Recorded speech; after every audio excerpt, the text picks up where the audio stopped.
Долбоор азыркыда 15 сентябрга чейин бүтүрүү пландалууда.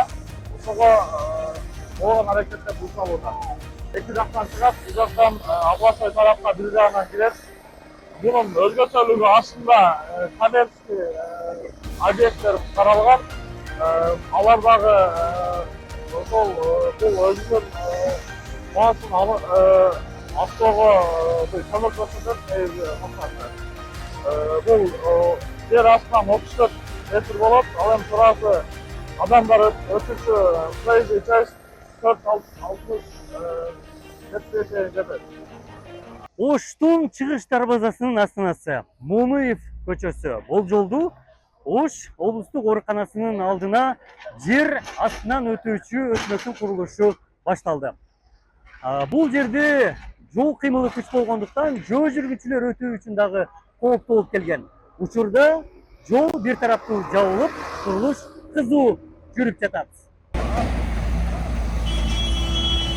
Монуев көчөсүндө жер астынан өтүүчү өтмөк шаардык казынадан каржыланып жатат. Жол кыймылы көп болгон бул жердеги курулушка 15 сентябрга чейин мөөнөт коюлган. Негизги бунун максаты шаардагы жол тыгындарын азайтуу жана ошо элдердин коопсуздугун камсыздоо максатында жер астынан өтүү курулуп жатат.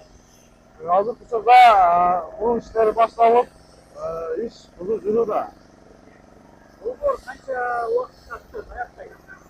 Долбоор азыркы учурда 15 сентябрга чейин бүтүрүү пландалууда. Ошого болгон аракеттер жасалууда. Аймактарды шаар менен бириктирген негизги көчө болгондуктан адам кыймылы дагы күч. Андыктан 2 ай аралыгында жөө өтмөк толук пайдаланууга берүү талабы бар. Каладагы экинчи жер астынан өтүүчү өтмөктүн курулушу Рыспай Абдыкадыров көчөсү менен Курманжан Датта көчөсүнүн кесилишинде салынып жатат. Учурда бул өтмөктүн курулушу 70-80%га аяктады. Жакынкы күндөрү пайдаланууга берилмекчи.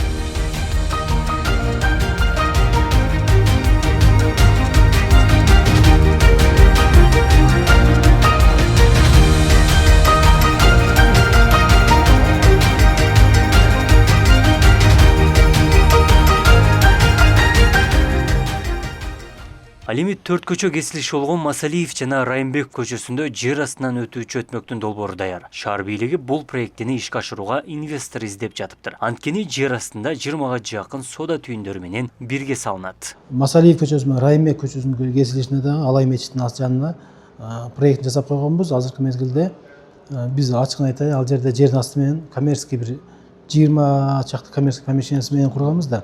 Мына ушундай ишкерлерге сунуштап жатабыз. Мына учурдан пайдаланып айтып кетип элем. Эгер ишкерлер болсо, ошол жерге келсе, биз даяр проектин беребиз.